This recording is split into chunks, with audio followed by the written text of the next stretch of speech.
Hi friends, എല്ലാവർക്കും നമസ്കാരം. ഇന്ന് നമ്മൾ കുക്ക് ചെയ്യുന്നത് രസവടയാണ്.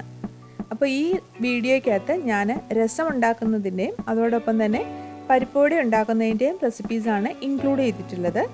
നമുക്ക് ആദ്യം പരിപ്പുവടയുടെ റെസിപ്പിയിലേക്ക് പോവാം. ഞാനിവിടെ വടപ്പരിപ്പ് 1 കപ്പ് എടുത്തിട്ടുണ്ട്. ഇതില്ല എങ്കിൽ തൂരപ്പരിപ്പോ കടലപ്പരിപ്പോ നിങ്ങൾക്ക് 1 കപ്പ് എടുക്കാവുന്നതാണ്. എനിക്കിത് കടയിൽ നിന്ന് വടപ്പരിപ്പം തന്നെ ലേബലിലുള്ള പരിപ്പാണ് കിട്ടിയത്. ഞാൻ അത് തന്നെ സെലക്ട് ചെയ്തെടുത്തിട്ടുണ്ട്. ഇതില്ല എങ്കിൽ തൂരപ്പരിപ്പോ കടലപ്പരിപ്പോ നിങ്ങൾക്ക് യൂസ് ചെയ്യാം. ഇത് നന്നായിട്ട് വെള്ളത്തിൽ ഒരു 3-4 പ്രാവശ്യം നമുക്ക് വാഷ് ചെയ്തെടുക്കണം. വാഷ് ചെയ്ത് ഡ്രെയിൻ ചെയ്തെടുത്തതാണ്. അതിലേക്ക് ഇനി കുറച്ച് വെള്ളം ആഡ് ചെയ്തിട്ട് നമുക്ക് 2 മണിക്കൂർ കുതിരാൻ വെക്കണം.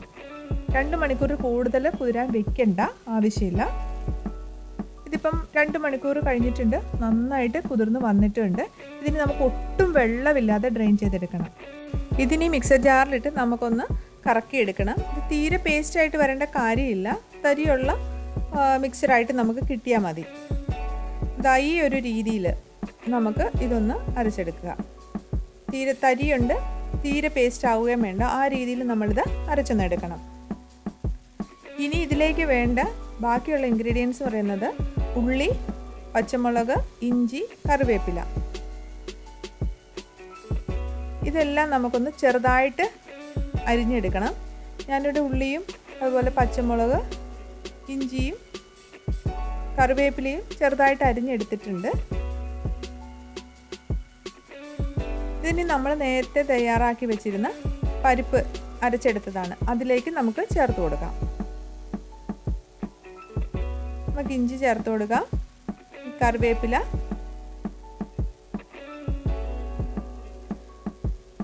പച്ചമുളക് നിങ്ങളുടെ എരിവിനനുസരിച്ച് ചേർത്ത് കൊടുക്കണം കേട്ടോ. ഇനിയും കുറച്ച് ഉള്ളി അരിഞ്ഞതും കൂടി. ഇതെല്ലാം കൂടി നമുക്കിനി നന്നായിട്ട് മിക്സ് ചെയ്ത് കൊടുക്കാം.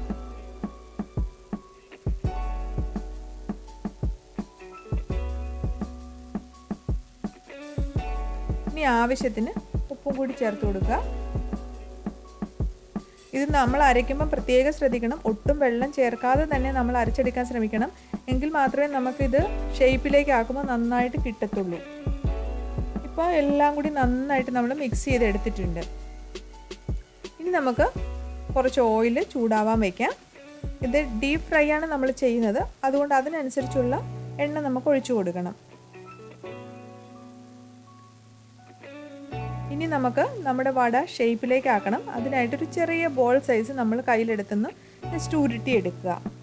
അതിനുശേഷം കൈക്കകത്ത് വെച്ച് ജസ്റ്റ് ഒന്ന് പ്രസ് ചെയ്തിട്ട് അതൊരു റൗണ്ട് ഷേപ്പിലേക്ക്, നമുക്ക് വടയുടെ ഷേപ്പ് അറിയാമല്ലോ, ആ ഷേപ്പിലേക്ക് നമുക്കൊന്ന് ആക്കിയെടുക്കണം. ഇതിപ്പോൾ നമ്മൾ വെള്ളമൊന്നും ചേർക്കാതെ അരച്ചതുകൊണ്ട് നമുക്ക് പെട്ടെന്ന് തന്നെ ചെയ്യാൻ പറ്റുന്നുണ്ട്.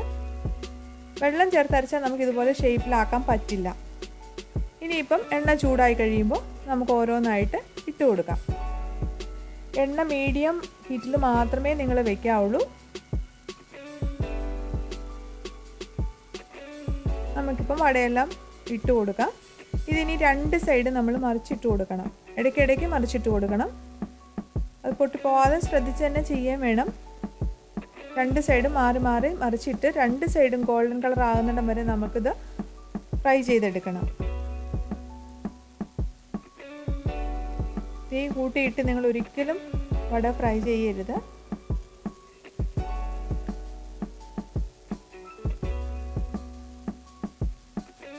ഇപ്പം നമ്മുടെ വട നല്ല ഗോൾഡൻ ബ്രൗൺ കളറിലൊക്കെ ആയിട്ടുണ്ട്.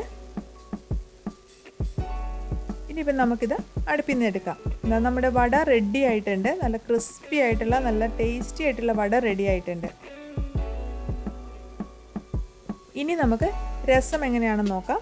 ഞാനിവിടെ ഒരു ചെറിയ ലെമൺ സൈസ് വാളൻപുളി എടുത്തിട്ടുണ്ട്. ഇനി ഇതിലേക്ക് നമുക്ക് കുറച്ച് ചൂടുവെള്ളം ഒഴിച്ചു കൊടുക്കാം. ചൂടുവെള്ളം ഒഴിച്ചു കൊടുത്തിട്ട് പുളി നമുക്കതിലേക്ക് നന്നായിട്ടൊന്ന് മിക്സ് ചെയ്ത് വെക്കണം. പുളി നന്നായിട്ട് ആ ചൂടുവെള്ളത്തിൽ കലക്കി വെക്കുക.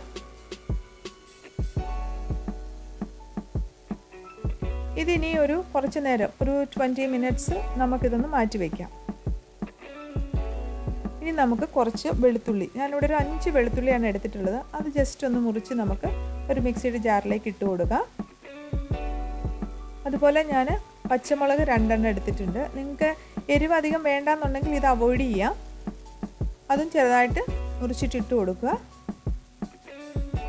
ഇനി വേണ്ടത് ജീരകമാണ്. ഞാനിവിടെ 2 ടീസ്പൂൺ ജീരകമാണ് ഇട്ട് കൊടുക്കുന്നത്. ഇനി നമുക്ക് വേണ്ടത് കുരുമുളകാണ്. കുരുമുളക് 1 ടേബിൾ സ്പൂൺ ഞാൻ ആഡ് ചെയ്ത് കൊടുക്കുകയാണ്. ഇതെല്ലാം കൂടി നമുക്കൊന്ന് മിക്സിയിലൊന്ന് കറക്കിയെടുക്കണം. ഇതും വെള്ളം ഒട്ടും ചേർക്കാതെ നമ്മളൊന്ന് അരച്ചെടുക്കുക. തരിതരിയായിട്ടുള്ള മിക്സറായിട്ട് നമുക്ക് കിട്ടിയാൽ മതി. ഈ രീതിയിൽ നമുക്കൊന്ന് അരച്ചെടുക്കാം. ഈ രീതിയിലായാൽ മതി. ഇത് കൂടുതൽ അരയേണ്ട ആവശ്യമില്ല. ഇനി നമുക്ക് ഒരു പാത്രത്തിലേക്ക് കുറച്ച് എണ്ണ ഒഴിച്ചു കൊടുക്കാം. എണ്ണ ചൂടായി കഴിയുമ്പോൾ അതിലേക്ക് നമുക്ക് കുറച്ച് കടുക് ഇട്ട് കൊടുക്കാം. ഇനി വേണ്ടത് വറ്റൽമുളകാണ്. ഞാനിവിടെ ഒരു 3 വറ്റൽമുളകാണ് ആഡ് ചെയ്തിട്ടുള്ളത്.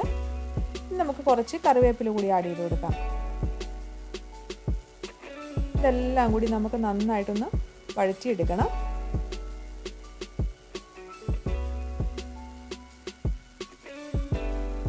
ഇനി ഇതിലേക്ക് നമുക്ക് വേണ്ടത് നമ്മൾ നേരത്തെ ചതച്ച് വെച്ചിരിക്കുന്ന മസാല പേസ്റ്റ്, കുരുമുളകും ജീരകവും എല്ലാം കൂടി നമ്മൾ ചതച്ച് വെച്ചിട്ടുണ്ടായിരുന്നില്ലേ, അത് നമുക്കിതിലേക്ക് ആഡ് ചെയ്ത് കൊടുക്കാം. ഇതിൻ്റെ എല്ലാം പച്ച മണം മാറുന്നിടം വരെ നമുക്കിതൊന്ന് വഴറ്റി കൊടുക്കണം എണ്ണയിൽ.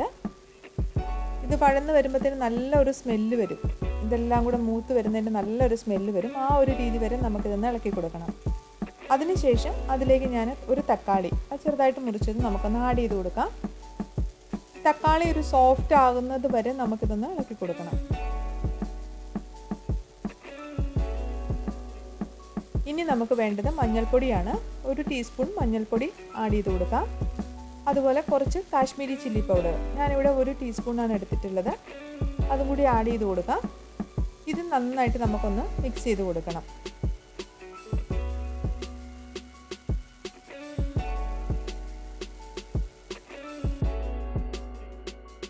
ഇതിന് ശേഷം നമ്മളിനി ആഡ് ചെയ്യുന്നത് കായമാണ്.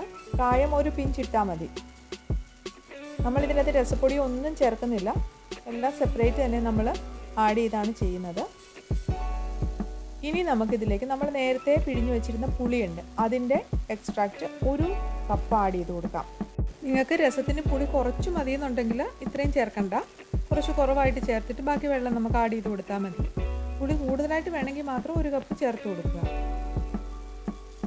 ഇനി നമുക്കിതിലേക്ക് ഒരു 2 കപ്പോളം വെള്ളം ആഡ് ചെയ്ത് കൊടുക്കാം. ഇതിനി നന്നായിട്ട് തിളച്ച് വരണം. ആവശ്യത്തിന് ഉപ്പും കൂടി ഇട്ട് കൊടുക്കാം. ഇനി എല്ലാം കൂടി നന്നായിട്ടൊന്ന് നമുക്ക് മിക്സ് ചെയ്ത് വെക്കണം. മിക്സ് ചെയ്ത് വെച്ച് നന്നായിട്ട് തിളപ്പിച്ചെടുക്കുക. നിങ്ങൾക്ക് ഇതിൻ്റെ അകത്ത് മുളക് പൊടി കുറച്ച് അളവ് കുറച്ചിട്ട് കുരുമുളക് പൊടി കൂടുതൽ വേണമെങ്കിലും ചേർക്കാം. കുരുമുളകിൻ്റെ ടേസ്റ്റാണ് കൂടുതൽ വേണ്ടതെങ്കിൽ അങ്ങനെ ചേർത്താൽ മതി. ഇനി നമുക്ക് കുറച്ച് മല്ലിയില കൂടി ചേർത്ത് കൊടുക്കാം. ഇതിൻ്റെ അകത്ത് എരിവ് നിങ്ങൾക്കനുസരിച്ച്, നിങ്ങളുടെ എരിവിനനുസരിച്ച് തന്നെ നിങ്ങൾ ചേർത്ത് കൊടുക്കുക. കുരുമുളകാണെങ്കിലും മുളക് പൊടി ആണെങ്കിലും നിങ്ങളുടെ എരിവിനനുസരിച്ച് ചേർത്ത് കൊടുക്കുക. ഇതിപ്പോൾ നമ്മുടെ അടിപൊളി രസം റെഡി ആയിട്ടുണ്ട്. നല്ല സ്മെല്ലൊക്കെ വരുന്നുണ്ട്. നമ്മുടെ രസം നമ്മളൊരു ബൗളിലേക്ക് മാറ്റിയിട്ടുണ്ട്. ഇനി അതിലേക്ക് നമ്മൾ നേരത്തെ പ്രിപ്പയർ ചെയ്ത് വെച്ചിരുന്ന വട നമുക്ക് ഇട്ട് കൊടുക്കാം. ഒരു 3-4 മണിക്കൂർ അല്ലെങ്കിൽ നമ്മുടെ വടയിലേക്ക് രസം മുഴുവനും അബ്സോർബ് ചെയ്യുന്ന നല്ല വട നന്നായിട്ട് കുതിർന്ന് വരുന്നിടം വരെ നമുക്കിത് സോക്ക് ചെയ്ത് വെക്കാം. ഇപ്പോൾ നമ്മുടെ രസവട റെഡി ആയിട്ടുണ്ട്. എല്ലാവരും ട്രൈ ചെയ്ത് നോക്കുക. Thank you.